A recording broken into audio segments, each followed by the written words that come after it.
on a staff, someone with head coaching experience on his resume? Oh, outstanding.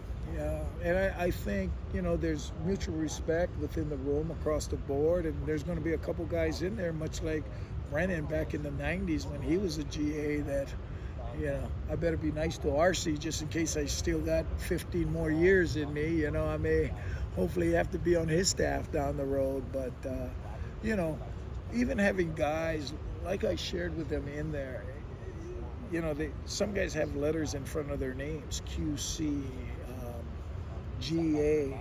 But what I found when I first got here, all those young guys were just outstanding also, and he got HC in front of his name. But there's no egos. Everybody just jumps in. So I think that's a great model for the younger coaches to see too, that here's a guy that had to make a lot of decisions, still is, this, that, his idea is better than mine, let's go that direction, which is so valuable on how you're building a staff, because it's about us. He's from that Rocky Long school of the kind of the 3-3-5. You were adapting Johnny's 4-2-5 because that's kind of a base. Is that fair? Well, yeah, that's we've always had 4-2-5, and then when I've been, I've been in a lot of systems, because what's always happened to me is I went somewhere, how are you guys canceling gaps? And then, okay, good. So that's how it was last year. Johnny, tell me how you're going to cancel gaps. All right, we'll fit it on the back end. And then coverage-wise, okay, then this is how we need to play this coverage or that coverage. So that was always the same. And, I've never had anybody else in the room, so I've always coached all 8, basically, secondary. So that was interesting to have a corners coach, a safeties coach. I think they said initially, you can coach the stars, the nickels. Talk about a retirement job after coaching corners, safeties, nickels, Easy, right? dime, quarter, dollar. We had them all, and I had them all. And then by the end of the year, I ended up coaching them all, just to make it right. I asked RC about the play against Oklahoma. You know what I'm talking about? Which one? The game, the play that turned the game around. Oh yeah, the Gunner's return. He said it was the ultimate teach tape because there were so many different elements of teamwork. And what's your take on that play? Yeah, correct. It's exactly so.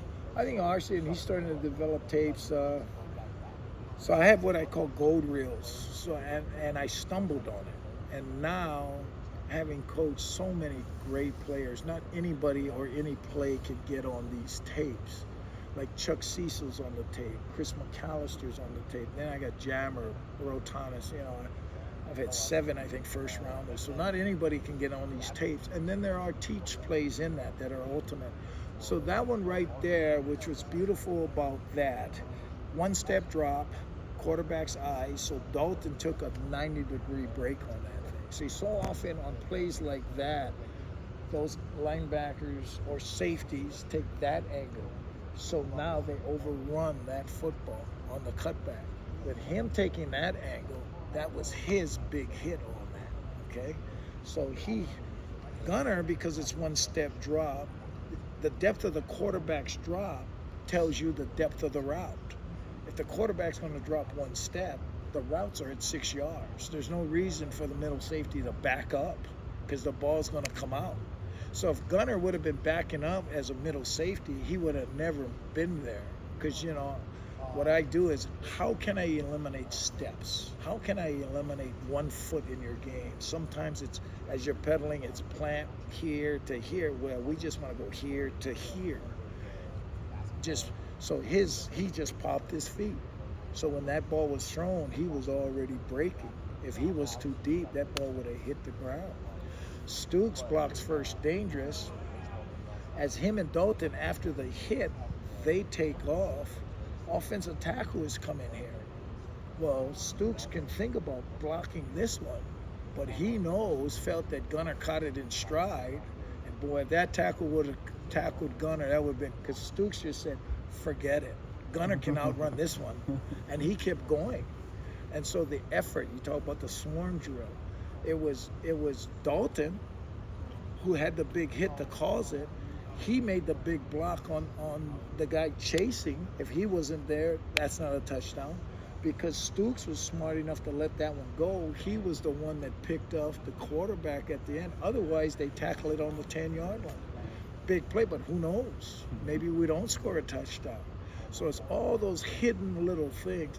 So that play has made a gold reel, or my effort commercial, which is, what's on that tape, our measuring is our national championship team. Yeah, they're great players, but they practiced hard. Because to beat Reggie Bush, Matt Leinart, it wasn't about, because athletic ability cancels each other out. The effort commercial is something different from the gold reel? Huh? The effort commercial is different from the gold reel, or it's within the gold reel? It is in the gold reel. So the only guys that are on that are just great plays. And so that's why when I tell players, hey, who's going to be the first one out of here to get on the gold reel? Because not anybody gets on the gold reel. That play, though, the play from the game made it. That play made it. Okay. So that will be on. And Bill Norton running in the end zone. That's a 3 technique that was. So you had Gunner, you had Stooks, you had Dalton, and then a linebacker, and there's your inside 3 technique that's there. That's chasing the football just in case, which is impressive. When obviously everyone made a huge to-do over Noah and T-Mac coming back, but that same day, Gunner and Traden and Dalton said they were going to come back also. Did they tell you that they were going to do that, and what did it mean to you that they kind of did that together? Okay, so come back.